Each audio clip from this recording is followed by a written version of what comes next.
closing a ball game at PNC Park, Brian Reynolds comes up with guys on base and whacks one over the Clemente wall. And as he's rounding the bag and you're on your feet and you're cheering, the thought comes to your mind.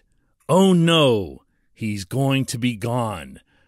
Why don't they sign him to an extension? Good morning to you. Good Monday morning. I'm Dejan Kovacevic of DK Pittsburgh Sports. And this is Daily Shot of Pirates. It comes your way bright and early every weekday if you're into football and or hockey. I also offer up daily shots of Steelers and Penguins right where you found this. You know that you do this. You do this every time Reynolds does something good. You do it every time Brian Hayes does something good. Everyone does it. Because we in Pittsburgh are conditioned to watching, or at least we think we are conditioned to watching these players leave before their free agency years. The fact of the matter is, if you go back over the past decade, the Pirates have actually done pretty well in keeping younger players into free agency years. Andrew McCutchen was in that category. He was traded into what would have been a free agency year. Starling Marte was another one, traded into a free agency year.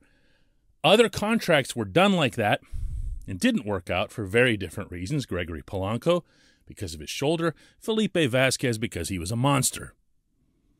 There have been other deals that are in that bracket, but for the most part, those are the ones. When you're talking about the current guys, though, when you're talking about a Reynolds or a Hayes, or even guys like O'Neal Cruz. O'Neal Cruz comes up and hits a home run on the final weekend of the season, and we're all like, sign him now, don't let him go away. Here's one fun thing that I enjoy doing this, like almost to an irrational level. Someone brings up Reynolds, and they say, you got to sign that guy. You can't let him go. You got to sign that guy. And I come back with, how would you feel as a fan if Ben Cherington and the whole Pirates brass had a press conference and they announced the signing of Reynolds to a 4-year extension? That would keep him through his age 30 season. Good, fair, reasonable cost. Reynolds wins with guaranteed money. The Pirates win because they've got a terrific player through what undoubtedly will be his prime seasons. I mean, any statistical or historical analysis will support that. So everybody gets a W here. Very, very little risk from the team standpoint. Good gain for the team, good gain for the player. 4 years. And every single time that individual will come back with, yeah, sure, that'd be great. Well, those of you who know how baseball contracts work have probably been laughing through this whole little story because he's already here for 4 years. He's already here. Baseball system, if I condensed it down to about 15 or 20 seconds, works like this. The moment you show up in the majors, that team holds your rights for 6 years. That's it. The first 3 years, they pay you whatever they want. The final 3 years are arbitration.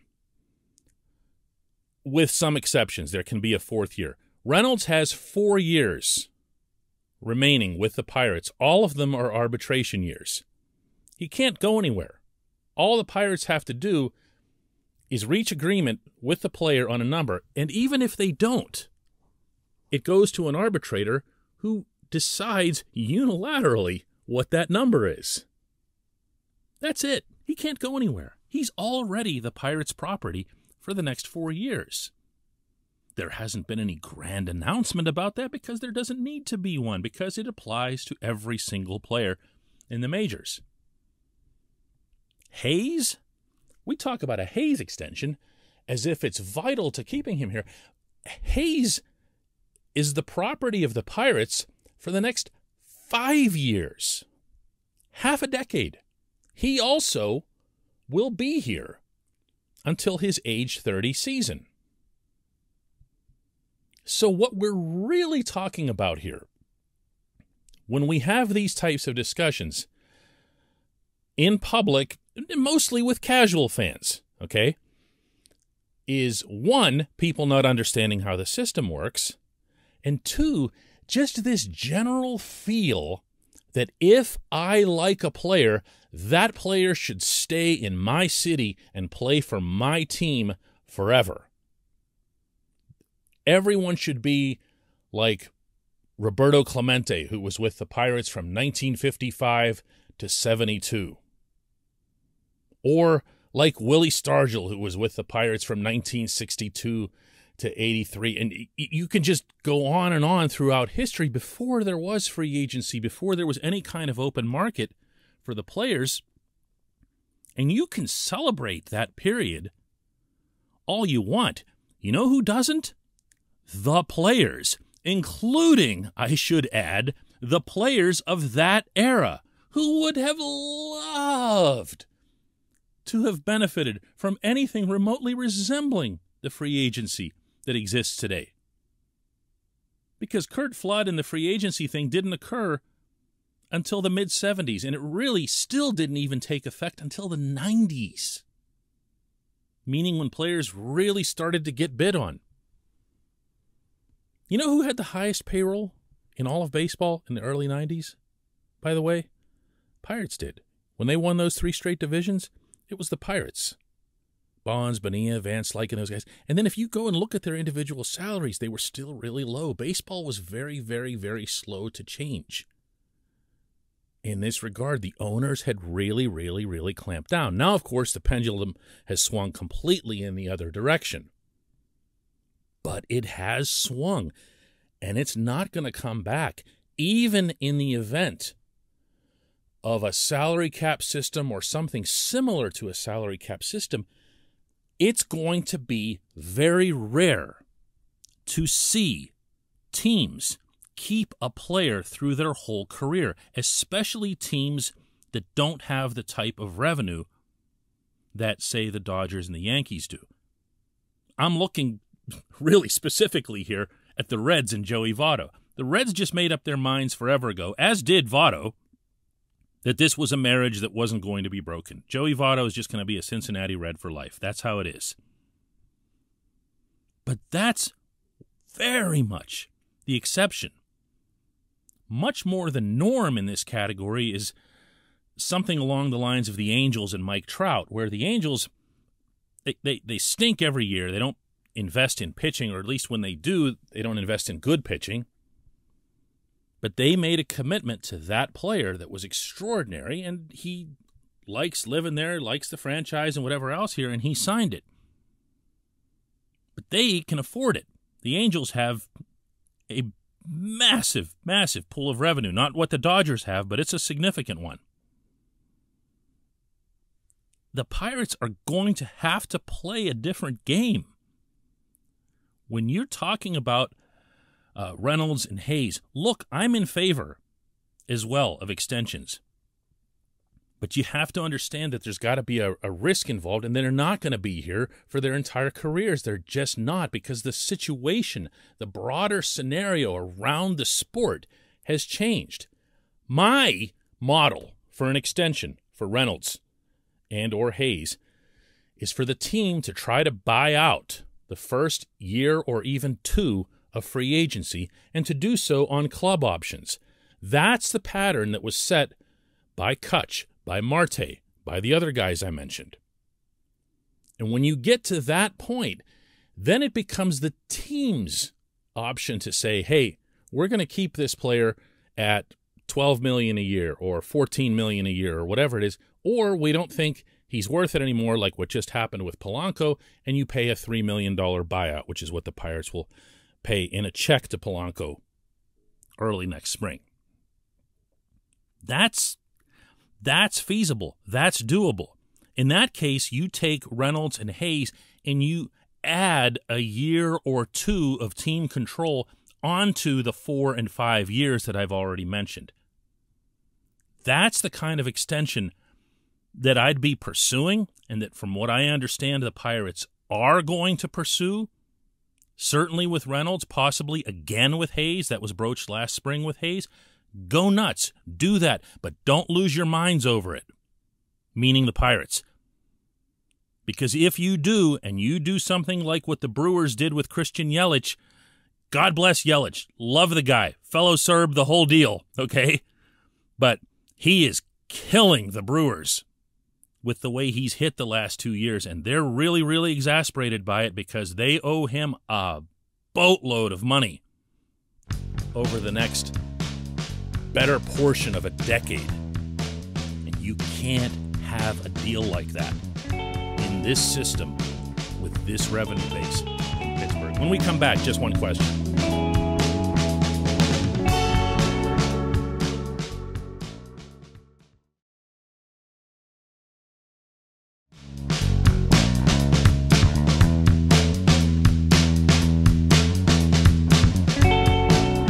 It's time for Just One Question. That's brought to you always on this program by our friends at North Shore Tavern, directly across Federal Street from PNC Park, home of Steak on a Stone, home of a great place to meet, especially if you want to meet your buddies who are into baseball, whether that's a lunch, a dinner, hanging around watching the playoff games at night. Heck, hang around and watch the hockey games and the football games. The TVs are very much flexible when it comes to changing the channels.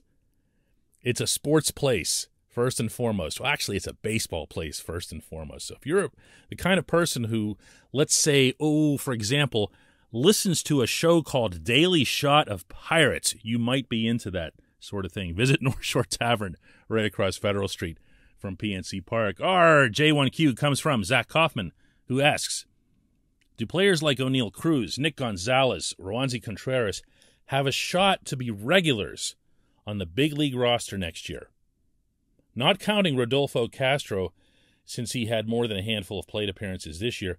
I don't care too much about the overall record next year. I just want to watch the kids play. Zach, I hear so much if I just want to watch the kids play. And I feel the same way from a purely entertainment-based standpoint. In September, the games were more interesting to watch, to cover, and I'm sure to attend for people who were paying for tickets. When they saw Contreras make that one start, when they saw Cruz come up for that final weekend, hit one over the wall, I get this part of it. I really do. I always appreciate that sports are, at their core, an entertainment business. They just are. Sometimes the people in the business don't get that, but they are. And at the same time, my man, it just can't be a factor. It can't. You have to bring up players when they're ready, or you risk hurting them. And once you see that being at a certain level is hurting them, you got to make some tough calls. You said don't worry about Rodolfo Castro, but I'm going to actually isolate on him. Because Castro comes up, he makes news across the baseball world by homering in his first 5 hits, including in New York, of all places, where everyone will notice. And then he struggled. And then he really struggled. And that was when Cherington and Steve Sanders and John Baker and the whole staff had to make a decision, had to look at everything that's good for the kid and send him back. And when he went back, I know not a lot of people would have paid attention to this, but he started hitting like himself again. And he started performing with that swag that we got to see here briefly. You got to do it when the time is right. You can't do that one thing for entertainment purposes. You just can't. However much benefit you get from, I don't know, a week of good publicity in Pittsburgh, or people actually talking about something other than Bob nutting, on the airwaves or social media or whatever, it's not worth, to say the least, to do something to stunt or damage the prospect. Now, your question that you asked, the original question, was very different than whether or not we want to, quote, just watch the kids play.